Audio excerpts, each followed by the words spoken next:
পাশে মনে হয় গেটের বাইরে একটু ধীর স্থিরভাবে থাকেন, একটু প্রশ্নোত্তরগুলো শোনেন। প্রশ্নোত্তরগুলো গুরুত্বপূর্ণ। বিসমিল্লাহ। বই ডান পাশে আছে, উঠিয়েন না। নামাজের পর সম্মিলিত মোনাজাত, এই এক ফতোয়ার কতদিন দিব বলেন? এই এক ফতোয়া দিয়ে আমার আব্বা জীবন পার করে দিয়েছে। হ্যাঁ, তাই নয় কি? শায়েখ আব্দুর রাজ্জাক বিন ইউসুফ 30 বছর এই এক ফতোয়া দিয়ে জীবন পার হয়ে গেল। মৃত মানুষের কোনো চোর যদি চুরি করে আর বলে পৃথিবী সৃষ্টির 50,000 বছর পূর্বে আল্লাহ আমার ভাগ্যে এটাই লিখেছে, তিনি আমার ভাগ্যে তওবা লেখেনি, তাহলে তার কথাটি গ্রহণযোগ্য হবে না কেন? প্যান্ডেলের ডানে বই আছে।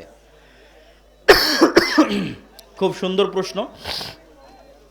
হইচই না করে আপনারা ধীরস্থিরভাবে বসে থাকেন, প্রশ্নের উত্তর দিচ্ছি। প্রশ্ন কি করেছে? প্রশ্ন করেছে যে চোর চুরি করে বলতেছে এটা তার তাকদীর। তা এখন আপনি চোরকে বলেন যে তুমি আজ চুরি না করে একজনকে হত্যা করো, দিয়ে আদালতের সামনে দাঁড়িয়ে বলো এটা আমার তাকদীর, দেখো তোমার এই হত্যার ফাঁসি বাঁচে কিনা। আচ্ছা, তাকদীর কি জিনিস? মানুষ তাকদীর সম্পর্কে জানেই না। তাকদীর মূলত আল্লাহর জ্ঞান। তাকদীর মূলত আল্লাহর জ্ঞান। আমার সাথে বলেন তো তাকদীর কি? তাকদীর আল্লাহর জ্ঞান। আমরা মনে করি লিখিত জিনিস, এটা তো অনেক পরে। এটা তাকদীরের 2 নাম্বার স্টেপ। আল্লাহর যে বিশাল জ্ঞান আছে, মহাসাগরের চেয়েও সীমাহীন অসীম জ্ঞান, সেই জ্ঞান থেকে শুধুমাত্র অল্প একটু, যেটাই আসমান জমিন পৃথিবী মানুষ জিন এই রিলেটেড, ওইটা আল্লাহ পৃথিবী সৃষ্টির 50,000 বছর আগে লাউহে মাহফুজে ট্রান্সফার করে দিয়েছে আল্লাহর অসীম জ্ঞান থেকে। তাহলে লাউহে মাহফুজের সাথে এই সমগ্র পৃথিবী এমনভাবে কানেক্টেড যে এখানে একটা গাছের পাতা পড়লেও সেটা লাউহে মাহফুজের সাথে কানেক্টেড। সারা পৃথিবীর কেন্দ্রীয় ডাটা সার্ভার, আসমান জমিন এবং তার মধ্যে যা কিছু আছে তার সেন্ট্রাল ডাটা সার্ভার হচ্ছে লাউহে মাহফুজ। এই লাউহে মাহফুজ থেকে এক বছরের ডাটা ফেরেশতাদের কাছে হস্তান্তর হয়। লাইলাতুল কদরের রাতে ফেরেশতাদের কাছে 1 বছরের ডাটা হস্তান্তর হয়। তাহলে লাউহে মাহফুজে যে তাকদীর লিখিত আছে এটা আল্লাহর জ্ঞান। এবার মানুষ যখন যে কাজ করবে সেই কাজ সে স্বেচ্ছায় করবে। আপনি যেমন একটা গেম যখন ডেভেলপ করেন, একটা সফটওয়্যার যখন ডেভেলপ করেন, ওখানে ফাংশনগুলো যখন ক্রিয়েট করেন, এই ফাংশনগুলো এক প্রকার তাকদীরের মতো, কিন্তু আপনি এটা জানেন না যে কে কখন কোন ফাংশন গ্রহণ করবে। কিন্তু যে ফাংশনে গ্রহণ করুক না কেন, সাথে সাথে ওইটার ইমিডিয়েট ফিডব্যাকও সে পাবে, ইমিডিয়েট রেজাল্টও সে পেয়ে যাবে, কেন ওটা আগে থেকে সেট আপ করা আছে। কিন্তু আপনি এটা জানেন না যে আমার কোন প্লেয়ার গেম খেলার সময় কোন ফাংশনটা অ্যাকসেপ্ট করবে, এটা জানেন না। তো আল্লাহর জ্ঞান এত অসীম, উনি একে তো পৃথিবী একটা সিস্টেমের উপর ডেভেলপ করেছে, একটা তাকদীরের উপর ডেভেলপ করেছে, আবার কোন মানুষ কোন অপশনটা অ্যাকসেপ্ট করবে এটাও আল্লাহ জানেন, কিন্তু মানুষ ওই অপশনটা অ্যাকসেপ্ট করবে স্বেচ্ছায়। মানুষ তার পুরো শরীরের সকল শক্তি সকল ক্ষমতা ব্যবহার করতেছে আল্লাহ সুবহানাহু ওয়া তাআলার অনুমতিতে, কিন্তু ব্যবহার করতেছে নিজের ইচ্ছায়। ইসলামী পরিভাষায় কারো অনুপস্থিতিতে অন্যের নিকট এমন কোনো কথা বলা যা শুনলে সে মনে কষ্ট পাবে, তাই গীবত। তাহলে কোনো আইনজীবী বা কোনো ঘটক যদি আমাকে কোনো ঘটনা সম্পর্কে জানতে চাই, তাহলে কি গীবত হবে? মুসলিম ভাইয়ের কল্যাণে, মুসলিম প্রতিষ্ঠানের কল্যাণে, মুসলিম দেশের কল্যাণে দোষ ত্রুটি বলা যায়। রাসূল সাল্লাল্লাহু আলাইহি ওয়াসাল্লাম নিজেও বলেছেন, আমি বিজ্ঞান ও কোরআন মাজিদের মধ্যকার সম্পর্ক নিয়ে জানতে ভীষণ আগ্রহী, এরকম কোনো বই থাকলে জানানোর অনুরোধ করবেন। প্রশ্নটি একজন হিন্দু গবেষকের। তিনি বলেন, ইসলাম ধর্ম বলে ধ্যান করা নিষেধ, কিন্তু হযরত মুহাম্মদ সাল্লাল্লাহু আলাইহি ওয়াসাল্লাম গুহায় কেন গিয়েছিলেন এবং সেখানে তিনি কিভাবে আল্লাহর উপাসনা করতেন? সম্মানিত উপস্থিতি, সকল নবী সালাত আদায় করত। সালাত আদায়ের ধরনে পার্থক্য হতে পারে। ঈসা আলাইহিস সালাম যখন মায়ের পেট থেকে প্রথম কথা বললেন, মায়ের কোল থেকে যখন প্রথম কথা বললেন, তখন প্রথম কথার মধ্যে ঈসা আলাইহিস সালাম বলেন, ওয়াউসানি বিসসালাতি ওয়াজ যাকাতি মা দুমতু হাইয়া। আল্লাহ আমি ঈসা আমাকে আদেশ দিয়েছে আমি যেন মরা পর্যন্ত সালাত আর যাকাত আদায় করি। তাহলে ঈসা আলাইহিস সালাম মায়ের পেট থেকে কোল থেকে বলতেছে যে তাকে আল্লাহ কিসের আদেশ দিয়েছে? সালাতের। তাহলে সালাত এবং জাকাত সকল নবী আদায় করতে ধরন ভিন্ন হতে পারে। তাহলে মোহাম্মদ সাল্লাম কীভাবে ইবাদত করতেন? তার দাদা আব্দুল মুত্তালিবকে যেভাবে ইবাদত করতে দেখেছে, সেই ইবাদতের ধরন আমাদের জানা নেই। আর সম্ভাব্য হতে পারে যে আব্দুল মুত্তালিব কীভাবে ইবাদত করতো, ইসমাইলি দিনের, ইসমাইলি আদর্শের কিছু খণ্ডিত অংশ তো ছিলই, শব্দ আর বিকৃত হয়ে যায়নি, মূর্তিটা বিকৃতির মাধ্যমে ঢুকেছে। যেমন মুসলমানি অক্ষত ছিল, ইসমাইল আলাইহিস সালাতু ওয়াস সালাম এবং ইব্রাহিম আলাইহিস সালাতু ওয়াস সালামের মুসলমানি করার আদর্শ মক্কার কাফের মুশরিকদের পর্যন্ত অক্ষত ছিল।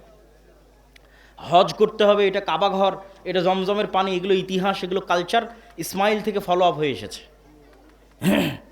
তো ঠিক সেই রকমই ইসমাইল আলাইহিস সালাম যেভাবে ইবাদত করতেন সেটার কিছু না কিছু খণ্ডিত অংশ আব্দুল মুত্তালিব পর্যন্ত ছিল। তা আব্দুল মুত্তালিবকে মুহাম্মদ সাল্লাল্লাহু আলাইহি ওয়াসাল্লাম যেভাবে ইবাদত করতে দেখতেন, হেরা গুহায় তিনি সেভাবে ইবাদত করতেন। সেটা অবশ্যই ওয়ান কাইন্ড অফ সালাত, কোনো একটা সালাত। আবদুল্লাহ ভাই, আমি আপনার সঙ্গে দেখা করতে চাই। যে কোনো জুমার খুতবায়, যে কোনো প্রোগ্রামে মসজিদ তৈরি করে তার নাম ফলক প্রতিষ্ঠাতা হিসেবে কি উল্লেখ করা যাবে? যাওয়াতে সমস্যা নাই, তবে নিয়াতে যদি রিয়া থাকে কবুল হবে না, জাহান্নামে যাওয়ার কারণ হতে পারে। যেসব মাদ্রাসা নিজের নামে এবং মাদ্রাসার পরিচালনা সভাপতি সব নিজেরাই, এসব প্রতিষ্ঠানে কি দান করা ঠিক হবে? স্বচ্ছতা থাকলে, ন্যায়পরায়ণতা থাকলে অবশ্যই দান করা যাবে। নবীর সন্তান নবী, নবীর সন্তান নবী, নবীর সন্তান নবী, পুরো বংশ নবী, তার নাম ইব্রাহিম আলাইহিস সালাতু ওয়াস সালাম। যতক্ষণ সত্যবাদিতা, আমানতদারিতে, ন্যায়পরায়ণতা, ততক্ষণ যোগ্যতা থাকলে কোনো সমস্যা নেই। সালাম নেবেন প্রিয় শাইখ। আমি কি আমার বাবার সাথে কোরআন ও হাদিস নিয়ে সঠিক ও সহি বিষয়গুলো নিয়ে তর্ক করতে পারবো? হ্যাঁ, ভদ্রতার সাথে করতে পারবেন। ডিসেম্বর মাসে শুরু হয় পিকনিক খাওয়ার পালা। এছাড়াও যে কোনো অনুষ্ঠান বাদ্যযন্ত্র দিয়ে আনন্দ উৎসব করার পরিণাম কি? এই বিষয়ের কারণে আমার এলাকায় থাকা সমস্যা হয়।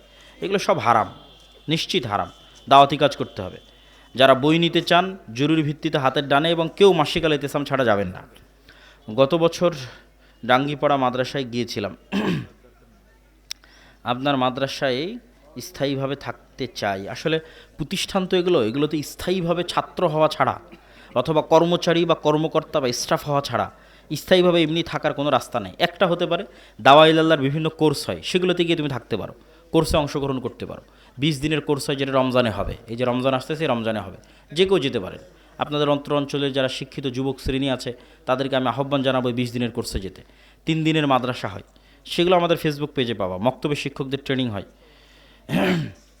তাকলিদ করা কি শিরক নাকি জায়েজ? তাকলিদের ধরনের উপর নির্ভর করবে। ইহুদিরা যে তাকলিদ করে সেটা শিরক। ইহুদিদের মধ্যে একটাই শিরক আছে, বা অনেকগুলো শিরক আছে, তার মধ্যে বড় শিরক তাকলিদ। ইহুদিদের মধ্যে মূর্তির শিরক নাই। কোনো সিনাগগে গিয়ে আপনি মূর্তি পাবেন না। ইহুদিরা কোনো বিমূর্ত চিত্র তথা আঁকিয়ে চিত্রের ইবাদত করে না, বরং অদৃশ্য সত্তা আল্লাহর ইবাদত করে। তো ইহুদিদের মধ্যে শিরক কি? তাকলিদের শিরক।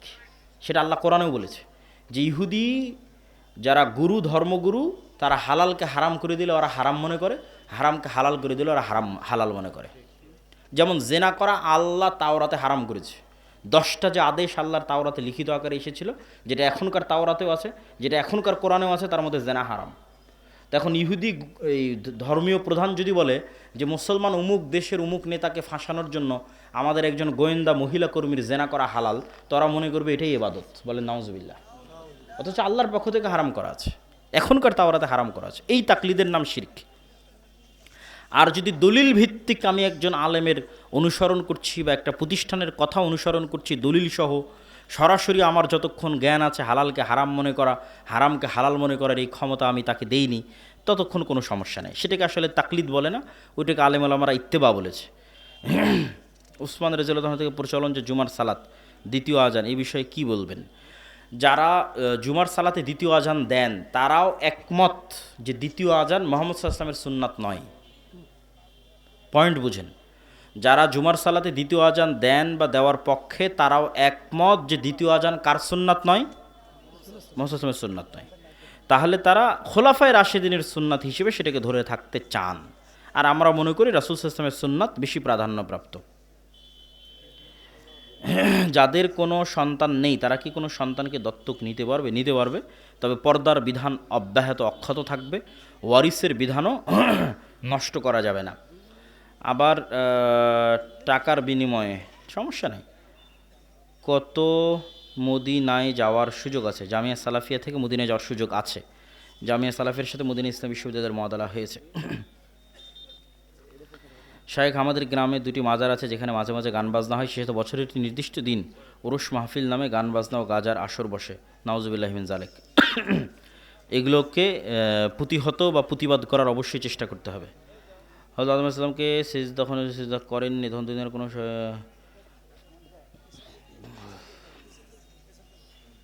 শায়েখ দুনিয়া ধ্বংস হওয়ার পর বিচার শেষ হওয়ার পর কি আবার দুনিয়ার মতো মানুষ একত্রে বসবাস করবে? দুনিয়া ধ্বংস হওয়ার পর, বিচার শেষ হওয়ার পর জান্নাতে মানুষ যা চেহারা কেমন ছিল, চুল কেমন ছিল, দাড়ি কেমন ছিল, এটা জানতে চান এবং আজকের বক্তব্য আল্লাহর পথে যাত্রা, এই বইটা নিতে চান, এই বই কই পাবে?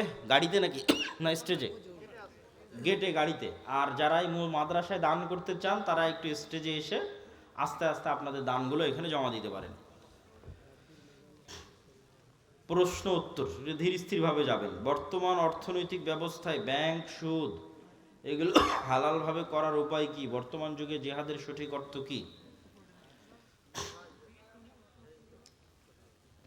ব্যাংক সুদ মুক্ত উপায়ে লেনদেনের উপায় হচ্ছে আপনি নিজে সুদি লেনদেনের সাথে জড়িত থাকবেন না, সুদি লোনের সাথে জড়িত থাকবেন না, এটাই উপায়। বর্তমান যুগে জিহাদের সঠিক অর্থ কি? জিহাদ মানে আল্লাহ সুবহানাহু ওয়া তাআলার রাস্তায় যুদ্ধ। সেটা অবশ্যই ইমামের অধীনে হতে হবে, সেটা অবশ্যই দেশের মাধ্যমে হতে হবে। মুসলমানদের মধ্যে বিভক্তি, মাযহাব, দলাদলি নিয়ে ইসলামের অবস্থান কি? মুসলমানেরা বানু ইসরাইলের মতো ৭০-৭১ দলে বিভক্ত হবে, এটা রাসূল সাল্লাল্লাহু আলাইহি ওয়াসাল্লাম নিজে বলে গেছেন। আর এই বিভক্তির মধ্যে বাঁচার রাস্তা হচ্ছে মা আনা আলাইহি ওয়া আসহাবি। এই বিভক্তির মধ্যে বাঁচার রাস্তা হচ্ছে সুন্নাতুল্লাহ, সুন্নাতু রাসূলিহি ওয়া সুন্নাতুল খুলাফায়ে রাশিদিন। এই বিভক্তির মধ্যে বাঁচার রাস্তা হচ্ছে কিতাবুল্লাহ ও সুন্নাতু রাসূলি। সারমর্ম হচ্ছে আল্লাহর কোরআন, নবীর হাদিস এবং সাহাবীদের আমল, এইগুলোর মাধ্যমে আমাদের নাজাত খুঁজে পেতে হবে। আমি প্রেম করে পারিবারিকভাবে বিয়ে করেছি, এই বিয়ে কি আল্লাহ কবুল করবে? আগের প্রেমের জন্য ক্ষমা চাইতে হবে। বিয়ে যদি ইসলামের নিয়ম অনুযায়ী হয়ে থাকে, আমরা আল্লাহর কাছে দোয়া করি, আল্লাহ তোমার তওবা কবুল করে তোমার বিয়ে থেকে আল্লাহ কবুল করুক এবং বরকত দিক, আল্লাহুম্মা আমিন। আমার নাম মোহাইমিনুল। মোহাইমিনুল না রেখে রাখো আব্দুল মোহাইমিন। আধুনিক প্রযুক্তি, সোশ্যাল মিডিয়া, এআই, ইন্টারনেট ব্যবহারে ইসলামের দৃষ্টিভঙ্গি কি? বর্তমান সময়ে মুসলমান তরুণদের সবচেয়ে বড় নৈতিক চ্যালেঞ্জ কি? আধুনিক প্রযুক্তি, সোশ্যাল মিডিয়া, এআই, ইন্টারনেট এগুলো থেকে বের হওয়ার আমাদের কোনো রাস্তা নাই, বরং এগুলোকে আমরা আরও কীভাবে ভালোভাবে কাজে লাগাতে পারি ইসলামের পক্ষে, তার জন্য আমাদের চেষ্টা করতে হবে।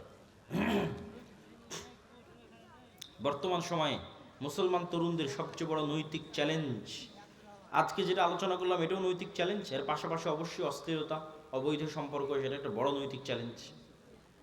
বর্তমান গণতন্ত্র অনুযায়ী এগুলো কত আলোচনা আর করবো, আজকে আলোচনাই তো করলাম সব। আমি রংপুরে চাকরি করি, মাঝে মাঝে বাড়িতে নাটোরে আসি, আমি কি বাড়িতে এসে নাটোরে সালাত কসর করতে পারবো?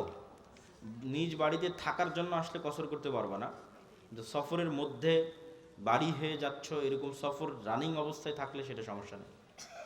সালাফি কনফারেন্সে গিয়ে স্যান্ডেল হারিয়ে গেছে, তাই আর একজনের স্যান্ডেল নিয়ে চলে এসেছি, এখন করণীয় কি?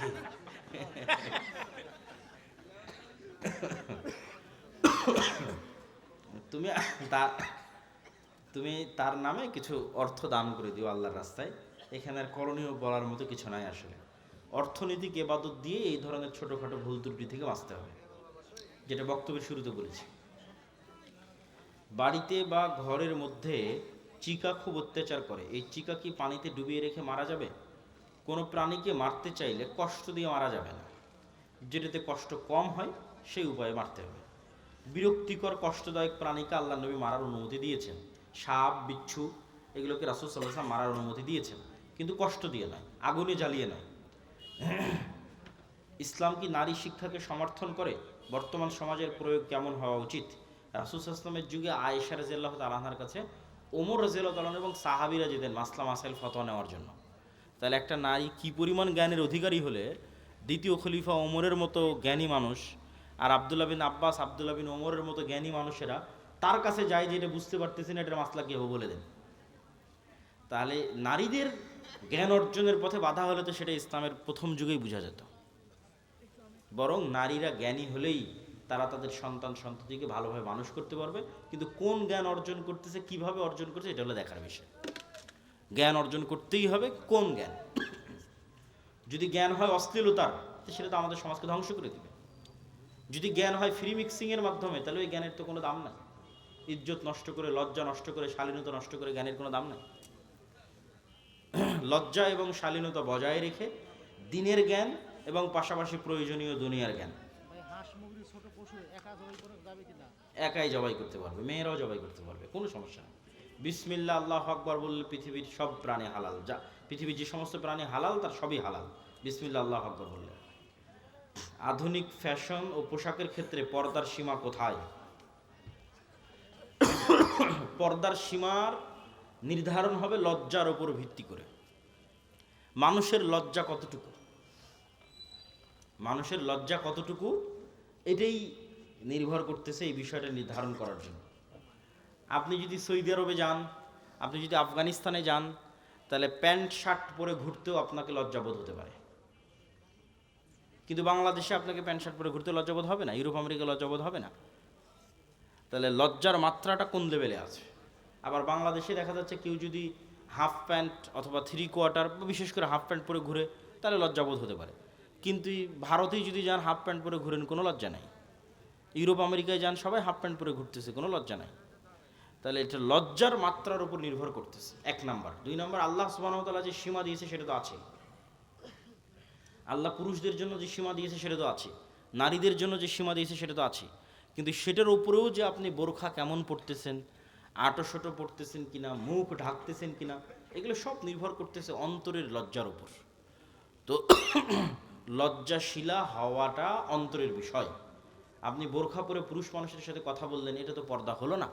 তাহলে তো আপনি পর্দা বুঝলেন না, আপনি মনে করলেন পর্দা মানে পোশাক। পর্দা মানে তো পোশাক নয়। পোশাক পর্দার একটা অনুষঙ্গ, এবং বেপর্দা অনেক বড় শাস্তি।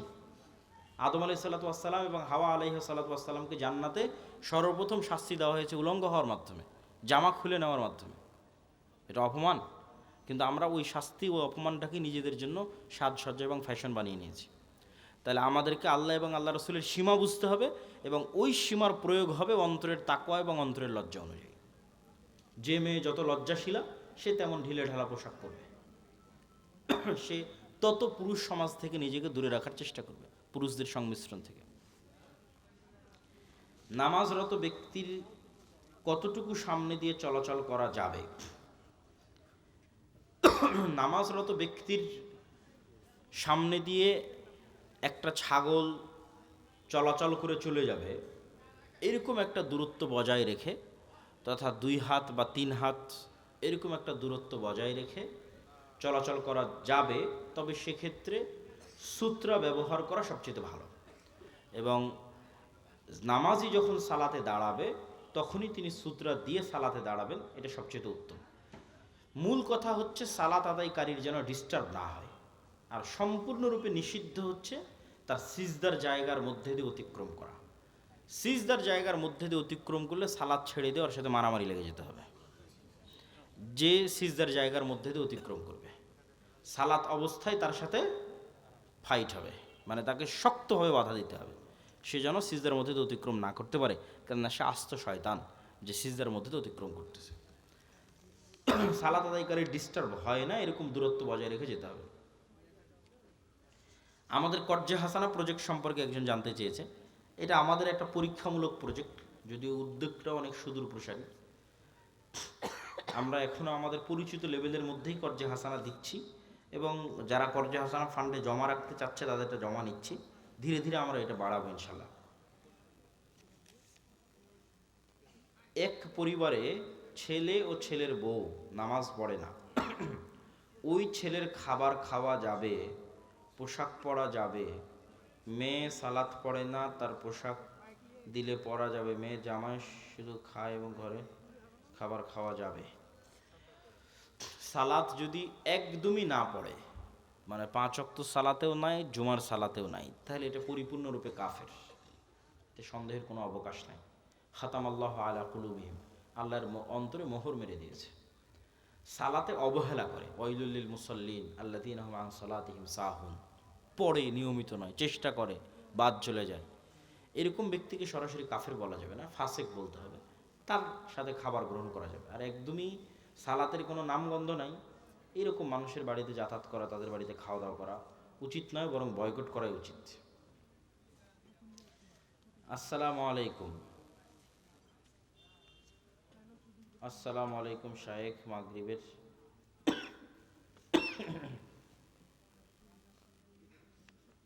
ফেতরার চাউল, এখনো তো রমজান মাস কি চলে আসছে নাকি যে ফেতরার প্রশ্ন শুরু হয়ে গেল?